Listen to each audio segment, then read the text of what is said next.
बिस्मिल्लाहिर्रहमानिर्रहीम। नाज़रीन, आज हम बात करेंगे नागोर्नो कराबाख और कश्मीर के मसले के दरमियान क्या सिमिलैरिटीज़ हैं, ये दोनों मसले एक दूसरे के साथ किस तरह जुड़े हुए हैं। तो सबसे पहले बात करते हैं नागोर्नो कराबाख के लिए। हमें सबसे पहले पता होना चाहिए कि नागोर्नो कराबाख का जो मसला है, ये मसला क्यों चलता आ रहा है। Basically Nagorno Karabakh is a land in the part of land, जिस तरह कश्मीर एक ज़मीन का टुकड़ा है दो ममालिक के दरमियान, पाकिस्तान और हिंदुस्तान के दरमियान, इस तरह नागोर्नो कराबाख भी दो मुल्कों के दरमियान, आज़रबाईजान और आर्मीनिया के दरमियान एक ज़मीन का टुकड़ा है जिस पर लड़ाई होती रहती है। तो सबसे पहले हम इस मसले की हकीकत को जानते हैं। नागोर्नो कराबाख, जो कि आर्मीनिया और आज़रबाईजान दोनों चाहते हैं कि नागोर्नो कराबाख हमें मिल जाए। आर्मीनिया चाहता है कि हमें मिल जाए, आज़रबाईजान चाहता है कि हमें मिल जाए।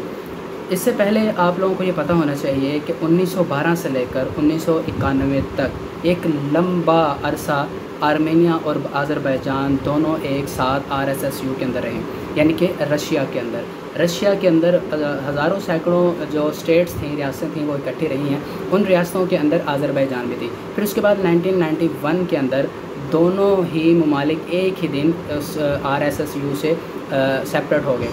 अब आज़रबाईजान के साथ और कौन कौन से ममालिक थे? आज़रबाईजान था, तुर्कमानिस्तान था, किर्गिज़स्तान था, काज़ाकिस्तान था। ये सारे ममालिक रूस से अलग हुए थे। सेम उस तरह आर्मीनिया भी रूस से अलग हो चुका था।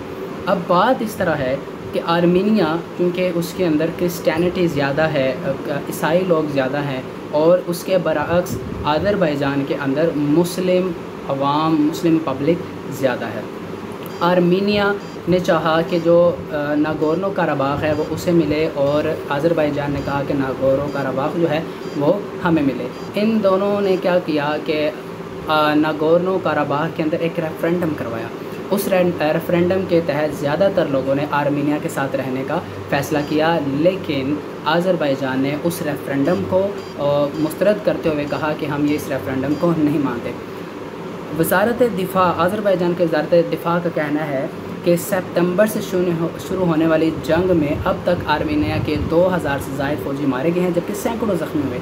130 टैंकों समेत कई बख्तरबंद गाड़ियाँ तबाह हो गई।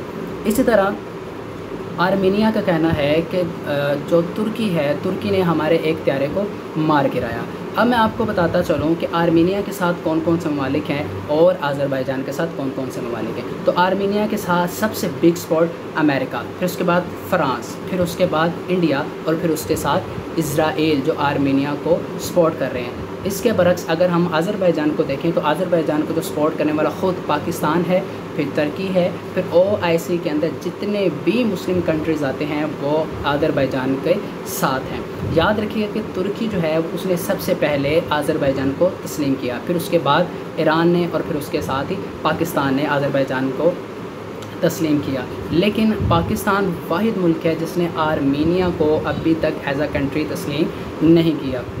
तो कश्मीर का मसला जो आपको पता है कि बरसों से चला आ रहा है पाकिस्तान और हिंदुस्तान के दरमियान, और कई जंगें भी पाकिस्तान और हिंदुस्तान के दरमियान उस कश्मीर की वजह से भी। तो अब इन दोनों के दरमियान सिमिलैरिटी देखते हैं। तो सबसे पहले आइए हम देखते हैं कि इन दोनों के अंदर बिग सिमिलैरिटी क्या है। तो सबसे बिग सिमिलैरिटी इनके दरमियान रिलीजन है, मज़हब है। चूँकि आर्मीनिया का मज़हब ईसाई है, क्रिस्टियनिटी है, और आज़रबाईजान का मज़हब मुसलमान है, मुस्लिम है। तो इस वजह से वो चाहते हैं कि आर्मीनिया चाहता है कि वो आज़रबाईजान के साथ लड़ता रहे किसी तरीके से, और नागोर्नो कराबाख उसका हिस्सा बन जाए। फिर इसी के बरअक्स जो हिंदू है हिंदुस्तान के अंदर, चूँकि पाकिस्तान के अंदर ज़्यादा मुस्लिम है, तो वो चाहते हैं कि कश्मीर उनका हिस्सा बन जाए और मज़ालिम ढाते हैं उनके ऊपर। बहरहाल अब यहाँ हमें पहली सिमिलैरिटी का पता चला कि ये मज़हब की वजह से दोनों कन्फ्लिक्ट एक दूसरे के सिमिलैरिटी रखते हैं। कश्मीर, चूँकि भारत ने कश्मीर पर जुल्म ढाए, बहुत से जुल्म किए, इसी तरह आर्मीनिया ने नागोर्नो कराबाख के अंदर बहुत सी बमबारी की, ठीक है, बमबारी की ताकि जो वहाँ के लोग हैं वो ताकत के ज़ोर पर आर्मीनिया के साथ मिल जाएं। लेकिन जैसे ही पता चला आज़रबाईजान को, तो आज़रबाईजान ने आर्मीनिया को अपनी पावर दिखाई। ना सिर्फ आज़रबाईजान ने बल्कि तुर्की ने भी आज़रबाईजान का साथ दिया। इस तरह कश्मीर का मसला और आज़रबाईजान का मसला, ये दोनों मसाइल जो हैं वो UNO के अंदर पेश होते रहे हैं। اور UN کے اندر اسی طرح آرمینیا نے UN کی کوئی ایک نہ سنے اور اس مسئلے پر ڈٹا رہا اور یہ جنگیں جھڑپیں ابھی تک چلتی رہی ہیں۔ سیم اس طرح کشمیر کا مسئلہ بھی UN کے اندر گیا، لیکن بھارت جو کہ ہر دفعہ UN کی خلاف ورزی کرتا ہے اور مسئلے کا حل نہیں چاہتا، تو یہ ایک سملیرٹی ہے۔ پھر اس کے بعد لینڈ کا مسئلہ ہے۔ آرمینیا کی آبادی آذربائیجان کی آبادی سے بہت کم ہے۔ آذربائیجان کی آبادی آلموسٹ 1 کروڑ ہے، جبکہ آرمینیا کی آبادی 33 لاکھ ہے۔ تو ان دونوں کے درمیان یہ جو رقبہ ہے ناگورنو کاراباخ، وہ ایک لینڈ کا مسئلہ بھی ہے، کیونکہ آرمینیا چاہتا ہے کہ یہ لینڈ ہمارے پاس آ جائے، ہمارے ملک کے ساتھ مل جائے، ہمارے ریاست کے ساتھ مل جائے، اور اسی طرح آذربائیجان چاہتا ہے کہ یہ لینڈ ہمارے ساتھ مل جائے۔ لیکن یاد رکھیے گا کہ جب RSSU کا دونوں ممالک کے حصہ تھے تو یہ جو ناگورنو کاراباخ ہے یہ under of the control of Azerbaijan تھا۔ جیسے ہی ریاستیں الگ ہوئیں تو آرمینیا نے چاہا کہ ہم اس پر اپنا کنٹرول کر لیں، سیم ایز اٹ از جیسے ہندوستان اور پاکستان، ہندوؤں اور مسلمانوں کی سپریشن ہوئی، پاکستان ایک الگ وطن بنا، تو لارڈ ماؤنٹ بیٹن نے کہا کہ اس نے جو ہے پلاننگ کرتے کرتے کشمیر جو ہے وہ بھارت کو دے دیا۔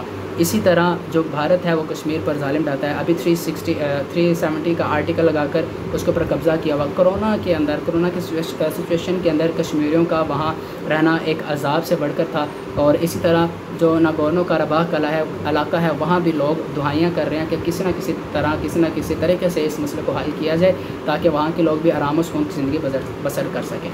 امید ہے کہ آپ دونوں کو اس کنفلکٹ کا پتہ چل گیا ہوگا کہ اصل میں یہ بیسک کنفلکٹ ہے کیا، ٹھیک ہے؟ تو اس کی 2 سملیرٹی ہیں، ایک مذہب اور دوسرا زمین۔ شکریہ۔